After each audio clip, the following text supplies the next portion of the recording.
A new report citing data from one of the black boxes on that Lion Air jet that crashed in Indonesia last October indicates stall warnings rang out as the nose of the plane was pushed down nearly 24 times. The pilots of that Boeing 737 MAX 8 frantically tried to figure out the source of the problem, but didn't understand how to override the failing system.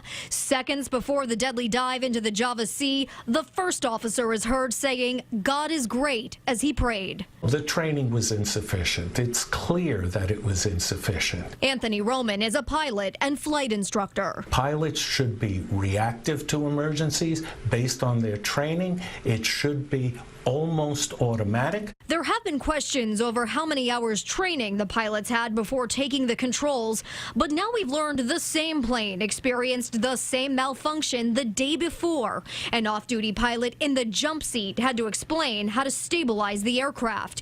You'd think the jet would have been removed from the fleet immediately, but investigators say the crew didn't fully report the issue. Jeff Gazzetti is a former director of accident investigation at the FAA. That same airplane underwent several days of maintenance write-ups with some sort of problem with airspeed, with altitude. So the airplane really should have been taken out of service. This is the same model plane that crashed last Sunday in Ethiopia. The FBI has been called in to help figure out how the 737 MAX 8 was certified to fly. The FBI is involved when there's potential criminal wrongdoing. The agency also assisted the NTSB when TWA Flight 800 crashed into the Atlantic off East Mauritius in 1996. That crash was ruled an accident about a year later.